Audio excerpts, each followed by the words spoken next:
হরে কৃষ্ণ, রাধে রাধে। সকল বৈষ্ণব ভক্তদেরকে জানাই আমার শত কোটি প্রণাম। আজকে আমি বরুথিনী একাদশীর ব্রত কথা শোনাতে চলেছি। বৈশাখ মাসে কৃষ্ণপক্ষে বরুথিনী একাদশী ব্রত ভবিষ্যৎ পুরাণ অনুযায়ী যুধিষ্ঠির মহারাজ শ্রীকৃষ্ণকে বললেন, হে বাসুদেব, আপনাকে প্রণাম। বৈশাখ মাসে কৃষ্ণপক্ষে একাদশী কী নামে প্রসিদ্ধ এবং তার মহিমাই বা কী, তা কৃপা করে আমাকে বলুন। শ্রীকৃষ্ণ বললেন, হে রাজন, ইহলোক ও পরলোকে বৈশাখ মাসে কৃষ্ণপক্ষের একাদশী বরুথিনী নামে বিখ্যাত। এই ব্রত পালনে সর্বসুখ লাভ হয় এবং পাপক্ষয় ও সৌভাগ্য প্রাপ্তি ঘটে। দুর্ভাগা স্ত্রী লোক এই ব্রত পালনে সর্ব সৌভাগ্য লাভ করে থাকে।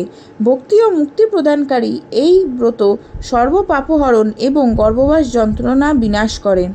এই ব্রত প্রভাবে মান্দাতা, দুমদুমার আদি রাজারা দিব্যধাম লাভ করেছিলেন। এমনকি মহাদেব শিবও এই ব্রত পালন করেছিলেন। 10,000 বছর তপস্যার ফল কেবলমাত্র এক বরুথিনী ব্রত পালনে লাভ হয়। যে শ্রদ্ধাবান ব্যক্তি এই ব্রত পালন করে তিনি ইহলোক ও পরলোকে সমস্ত রকম বঞ্চিত ফল লাভ করে। হে নৃপশ্রেষ্ঠ, অর্শদান অপেক্ষ গজদান শ্রেষ্ঠ। গজদান থেকে ভূমিদান, তা থেকে তিলদান, তিলদান থেকে স্বর্ণদান এবং তা অপেক্ষ অন্নদান শ্রেষ্ঠ। অন্নদানের মতন শ্রেষ্ঠ দান আর নেই। পিতৃলোক, দেবলোক ও মানুষেরা অন্নদানে পরিতৃপ্ত হন। পণ্ডিতেরা কন্যাদানকে অন্নদানের সমান বলে থাকেন। স্বয়ং ভগবান গোধনকে অন্নদান সমান বলেছেন। এবার এই সমস্ত প্রকার দানের থেকেও বিদ্যাদান শ্রেষ্ঠ, কিন্তু এই বরুথিনী ব্রত পালনে সেই বিদ্যা দানের সমান ফল লাভ হয়ে থাকে। মতি, যেসব মানুষ কন্যার উপার্জন অর্থে জীবন ধারণ করে পুণ্যক্ষয়ে তাদের নরক যন্ত্রণা ভোগ করতে হয়।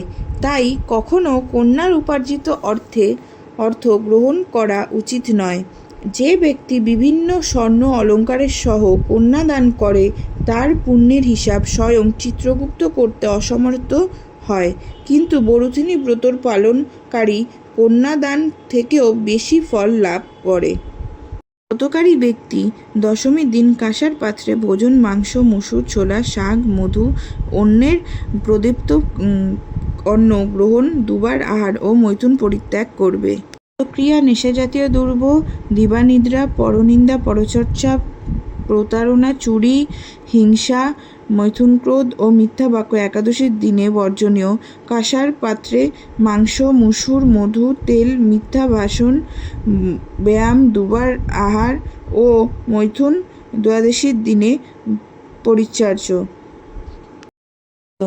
এই বিধি অনুসারে বরুথিনী ব্রত পালনে সকল প্রকার পাপের বিনাশ হয় এবং অক্ষয় গতি লাভ হয়। যিনি হরিবাসর রাত্রি জাগরণ করে ভগবান জনার্দনের পুজো করেন তিনি সর্বপাপ মুক্ত হয়ে পরম গতি লাভ করেন। তাই সূর্যপুত্র যমরাজের যতনা থেকে পরিত্রাণের জন্য পরম যত্নে এই একাদশী ব্রত পালন করা কর্তব্য। বরুথিনী একাদশী ব্রত শ্রদ্ধা করে পাঠ বা শ্রবণ করলে সহস্র গোদানের ফল লাভ হয় এবং সর্বপাপ থেকে মুক্ত হয়ে বিষ্ণুলোক গতি হয়। ছিল আজকে বরুথিনী একাদশীর ব্রতকথা। আজকে এই একাদশীর দিনে যতটা পারবেন হরে কৃষ্ণ মহামন্ত্র মালা জপ করবেন আর শ্রীমদ্ ভগবদ্ গীতা পাঠ করবেন। হরে কৃষ্ণ, রাধে রাধে। ব্রতকথায় কিছু ভুল হয়ে থাকলে আমাকে ক্ষমা করবেন।